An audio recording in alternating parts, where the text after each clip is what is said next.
ओम शांति।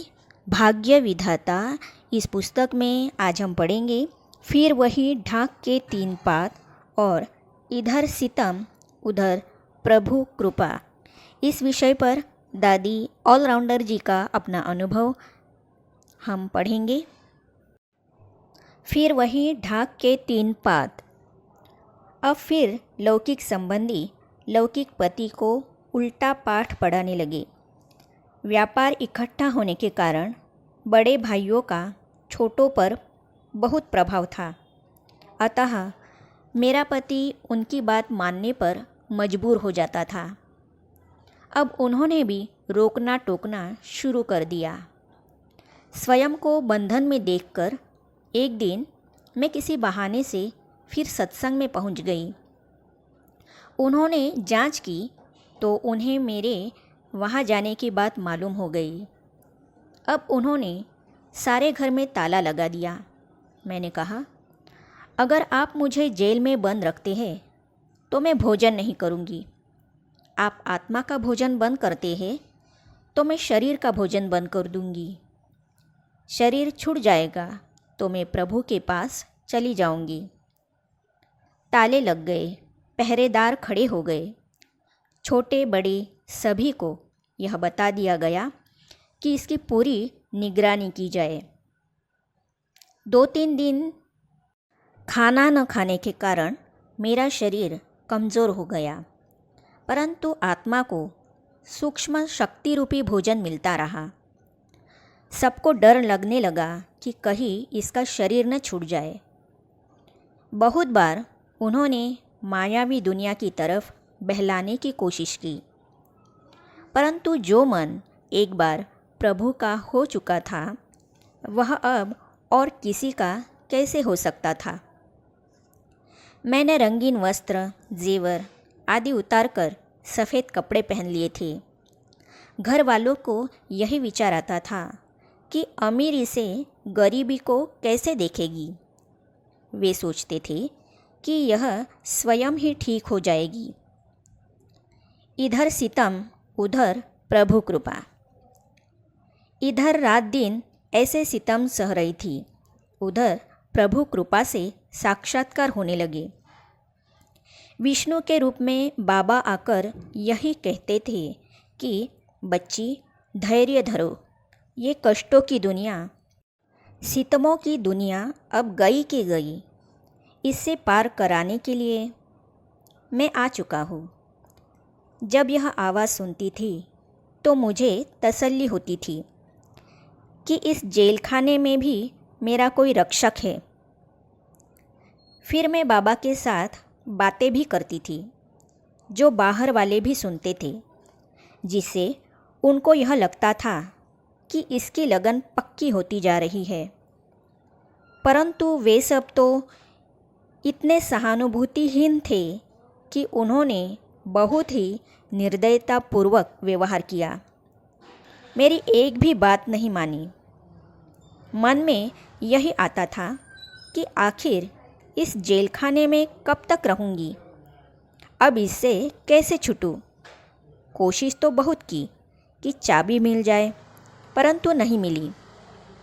मैंने सोचा कि कहते हैं कि जब प्रहलाद पहाड़ी से कूदा तो उसे भगवान ने बचाया। मैं भी तो उस प्रभु की ही हूँ, तो मैं भी क्यों न इस गैलरी से छलांग लगा दूँ। भगवान मुझे भी अवश्य बचाएंगे। यह संकल्प दृढ़ होता गया। अंदर ही अंदर तैयारी चलती रही। जो भी सामान था, अर्थात कपड़े, जेवर आदि, उनकी लिस्ट बनाकर बाहर की अलमारी में रखी, ताकि कहीं उनको यह संकल्प न चले कि सामान लेकर चली गई। मैंने एक रज़ाई को 2-3 लपेटें देकर नीचे डाल दिया, ताकि उस पर छलांग लगाने से आवाज़ नहीं आए। प्रभु के आश्रय पर विकारों की जेल से छूटने का यत्न। जब रात को 12 बजे सब सो गए तो मैंने छलांग लगानी चाहिए। नीचे नज़र डाली तो चौकीदार घूम रहे थे। उस समय छलांग लगाना उचित नहीं समझा। यह सोचते सोचते मेरी नज़र साथ वाले बंगले की ओर गई, जिसकी गैलरी हमारी गैलरी से 8-10 फुट दूरी पर थी। विचार चला कि वहाँ पहुंचकर उनकी सीढ़ियों से चली जाऊंगी। इसके सिवाय उस जेल से निकलने का और कोई उपाय नहीं दिखता था। इसमें बहुत खतरा भी था, परंतु क्या करती। गर्मियों के दिन थे। उस परिवार वाले उसी गैलरी में सो रहे थे। रात को 1 बजे मैंने चलकर अपनी गैलरी से उनकी गैलरी में छलांग लगा दी। जैसे ही मैं वहाँ पहुँची तो मेरा पाँव उनके बच्चे को लगा। वह बच्चा रोने लगा। उसकी माँ जाग गई।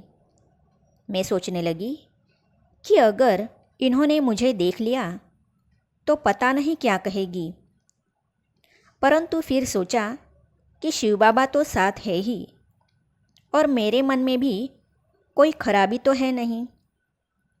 खैर, उस माता ने मुझे नहीं देखा और मैं वह गैलरी पार करके आगे बढ़ने लगी और हाथ से टटोलने लगी कि बिजली का स्विच कहाँ है, ताकि सीढ़ियों का पता चले। कमरे के बाहर आने पर एक स्विच पर हाथ पड़ा। मैंने जैसे ही बत्ती जलाई, मकान मालिक जाग गया और इधर उधर देखने लगा। मैंने फ़ौरन बिजली बंद कर दी। मकान मालिक फिर सो गया। फिर मैं आगे बढ़ी तो एक दरवाजे पर हाथ लगा। उसको खोला तो सीढ़ी नज़र आई। सीढ़ी से नीचे उतरी तो वहाँ सामने एक होटल था। वहाँ से आवाज़ आ रही थी। उस वक्त मेरे मन में यही आया, जिसके ऊपर तू मेरा रक्षक स्वामी, वह दुख कैसे पाए। दरवाज़ा खोलने लगी पर वह नहीं खुला। शिव बाबा को मन ही मन बहुत याद किया और सोच लिया कि अब कदम आगे बढ़ाया है तो पीछे नहीं हटाना है। रक्षक मेरी रक्षा करे। फिर मैंने दरवाज़ा खोलने की कोशिश की। हाथ लगते ही लोहे की पट्टी ऊपर उठी। दरवाज़ा खुल गया। जैसे ही दरवाज़ा खोला तो देखती हूँ कि उसी वक्त चौकीदार दरवाजे के सामने से आगे चला जा रहा था। मैं बाहर निकली, दरवाज़ा बंद किया। अब 1:30 बज चुका था। दीवार से कूदने के कारण मैंने चप्पल भी नहीं पहनी थी, ताकि कोई उस आवाज़ से उठ न जाए, और कपड़े भी बांध लिए थे ताकि छलांग लगाते समय कहीं अटक न जाए। जिसके ऊपर तू मेरा रक्षक स्वामी, वह दुख कैसे पाए। यह मन ही मन गुनगुनाते हुए नंगे पांव रास्ता पार करने लगी। परीक्षा के बाद परीक्षा। उसी समय बारिश ने भी स्वागत किया। रास्ते में एक सिपाही मिला। जब उसने देखा कि एक स्त्री रात के अंधेरे में नंगे पांव वर्षा में जा रही है, तो उसने पीछा किया कि आखिर जाती कहाँ है। रास्ते में और भी सिपाही मिले। वे भी उसके साथ हो मेरा पीछा करते गए। घर से 3 मील की दूरी पर बाज़ार था। वहाँ से गाड़ी मिलती थी। मैंने सोचा कि वहाँ से गाड़ी में बैठकर आश्रम में पहुँच जाऊँगी। इस प्रकार सोचती हुई चली जा रही थी। पुलिस वाले मिलकर 8 हो गए। उन्होंने मुझसे पूछा, कहाँ जा रही हो? मैंने कहा, सत्संग में जा रही हूँ। लेकिन फिर भी उन्होंने मेरा पीछा नहीं छोड़ा। वे कहने लगे, इस समय कौन से सत्संग में जाओगी? रास्ते में एक गाड़ी मिली। मैंने गाड़ी वाले को कहा कि 10 मील दूर सत्संग में ले चलो। पुलिस वालों ने सोचा होगा कि यह गाड़ी वाला और कहीं न ले जाए, इसलिए कहा, अभी थाने में चलकर बैठो, सुबह होते ही चली जाना।